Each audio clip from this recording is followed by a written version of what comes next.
오늘 또 그대의 최고의 날입니다. 임은미 선교사 묵상입니다. 2023년 12월 1일 금요일 최고의 날.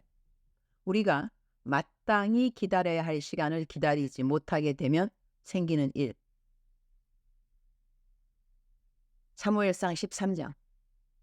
벌써 12월이다. 곧 크리스마스가 된다.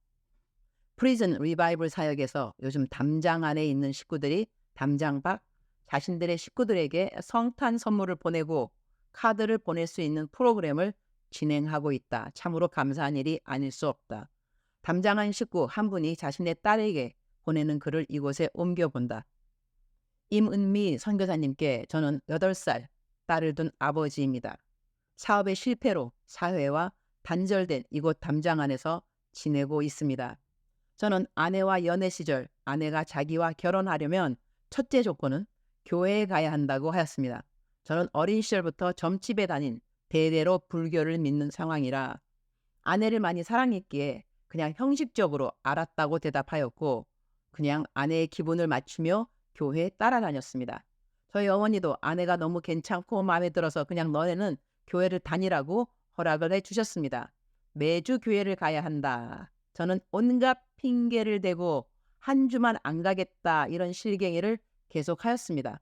아이를 낳았고 저는 집 앞에 작은 교회를 아내가 가자고 해서 갔는데 솔직히 밥이 너무 맛있어서 계속 갔는데 정말 좋은 일이 저에게 많이 생기고 은혜를 많이 받은 것 같습니다. 비록 제가 지금 이곳에 있지만 저는 이곳에서 아시는 분의 추천으로 임 선교사님의 사역을 받았는데 처음에는 스팸, 누가 장난치는 줄 알았습니다. 하지만 이제 언 2달가량 선교사님의 사역을 받아보고 기도하는 방법 등 여러 가지가 바뀌었습니다. 저에게 이런 글 보내주셔서 정말 감사합니다. 제 인생을 다시 돌아보게 되고 제가 지은 죄 등을 반성하며 처음으로 하나님의 음성을 듣게 되었습니다. 눈물이 막 쏟아지기도 하고 기도를 하면서 정말 벌거벗은 것처럼 창피하기도 하고 감사의 기도, 회개의 기도, 가족을 걱정하는 기도 등 눈을 뜨자마자 기도로 시작하여 눈을 감기 전까지 수시로 기도드립니다. 저에게 이렇게 진심으로 하나님의 자녀되게 해주신 임은미 선교사님, 프리즌 리바이벌 팀 정말 감사드립니다. 이곳에서 저도 열심히 기도하고 전도도 열심히 하겠습니다. 아멘. 누구누구 드림. 이제 아래는 이분이 그분의 딸에게 에, 편지를 쓴 글인데요. 딸 이름을 제가 없애고 그러나 지금은 제가 읽어야 되니까 딸 이름을 그냥 뭐라고 할까요? 은혜라고 할까요? 은혜? 오케이. 딸 이름은 그냥 은혜라고 제가 넣어보겠습니다. 사랑하는 딸 은혜에게 은혜야 즐거운 성탄 보내. 교회에 가서도 기도 열심히 하고 아빠는 은혜가 열심히 기도해 주어서 몸도 안 아프고 예전처럼 짜증도 안 내고 엄마랑 은혜를 위해 열심히 하나님께 기도하고 잘 지내고 있어. 우리 딸 아빠가 보고 싶어도 참고 아빠가 몸도 마음도 건강해져서 엄마와 우리 은혜에게 돌아갈게. 지금 아빠가 은혜에게 바로 가지 못하는 이유는 하나님께서 우리 가족을 더 행복하게 해주시길 위해서야. 예전처럼 아빠가 술 마시고 엄마에게 짜증내고 잠 안 자고 은혜도 싫지? 이제 아빠가 은혜를 만날 때는 건강해져서 은혜와 많이 놀아줄게. 그러니 아빠 보고 싶어도 조금만 참자. 엄마 말 잘 듣고 아빠랑 한 약속 잘 지키고 우리 딸 항상 행복하고 축복해. 아빠 딸로 태어나 주어서 정말 고맙고 매사 하나님께 감사하자. 사랑해 은혜야. 메리 크리스마스. 아빠가. 담장 안에 있는 아빠가 적은 글인데 담장 밖에 있는 우리들도 우리들의 가족에게 이런 아름다운 성탄글을 쓸 수 있다면 참 좋겠다. 그런 생각을 해본다. 사무엘상 13장 13절. 사무엘이 사울에게 이르되 왕이 망령되이 행하였도다. 왕의 하나님 여호와께서 왕에게 내리신 명령을 지키지 아니하였도다. 그리하였더라면 여호와께서 이스라엘 위에 왕의 나라를 영원히 세우셨을 것이거늘. You have done a foolish thing. Samuel said, You have not kept the command the Lord your God gave you. If you had, he would have established your kingdom over Israel for all time. 지금 사무엘상 13장의 배경은 사울 왕이 선지자인 사무엘을 기다리지 않고 선지자인 사무엘만 할 수 있는 일을 자신이 급히 한 것이다. 이 일로 인하여 사무엘은 사울을 꾸짖게 되고 그가 한 일이 망령된 일이었다고 말한다. 하나님의 시간을 기다린다고 하는 것. 이 시간에 하나님은 우리의 무엇을 보고 계시는 것일까? 나는 이전에 어느 목회자분이 교회를 개척하려고 하는 시간에 하나님이 기다리라는 말씀을 주셨던 것을 기억한다. 근데 사실 나는 그 당시 그분이 교회 개척하려고 생각하고 있었다는 것을 전혀 알지 못했고 그냥 평상시 내가 가끔 기도해 주었던 분인지라 그분을 만나게 되는 일이 있어서 그냥 기도를 해드렸던 것 같다. 그분은 그 기도 이후에 당신이 교회를 개척할 생각을 하고 있었다고 말해 주었고 하나님이 기다리라는 말씀을 그대로 믿고 시간을 기다렸던 것 같다.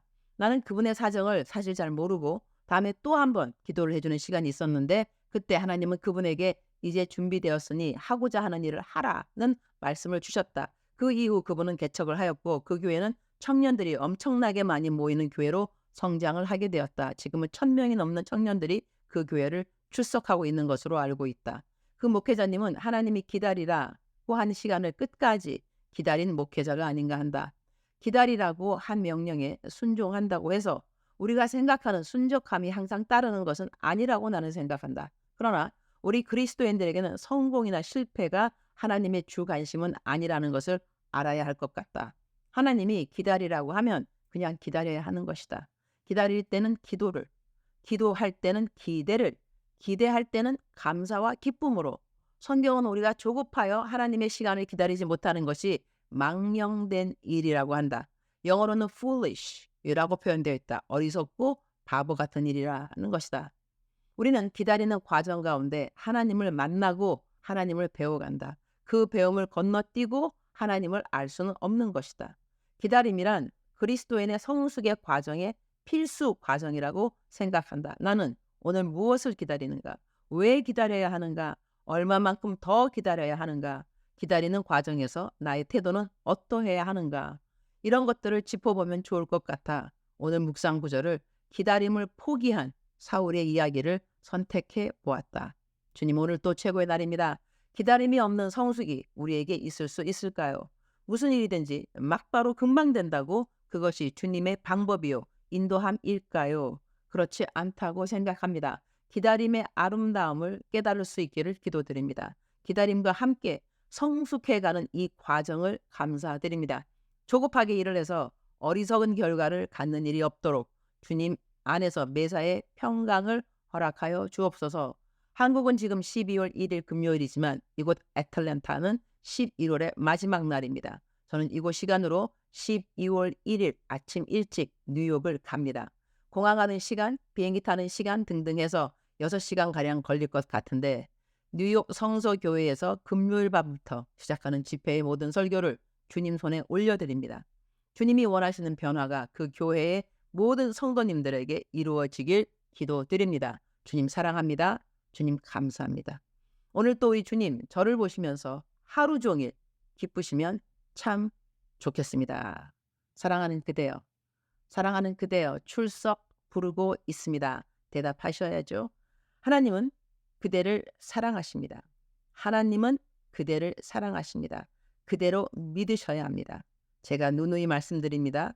하나님의 사랑은 느껴지는 그런 감정이 아니라 믿어야 하는 것입니다. 하나님이 그대를 사랑하십니다.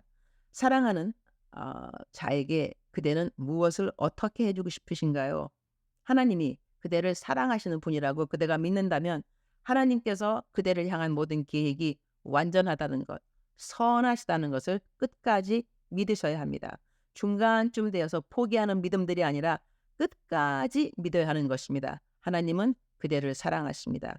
하나님은 오늘도 그대와 동행하고 계십니다. 하나님은 오늘도 그대를 인도하고 계십니다. 하나님의 인도하심은 정확합니다. 오차 없습니다. 실수 없으십니다. 그러한 모든 것을 그대가 끝까지 믿으려면 그대에게는 기다림이라는 필수 과정이 필요합니다. 사랑하는 그대여, 오늘 그대는 무엇을 기다리십니까?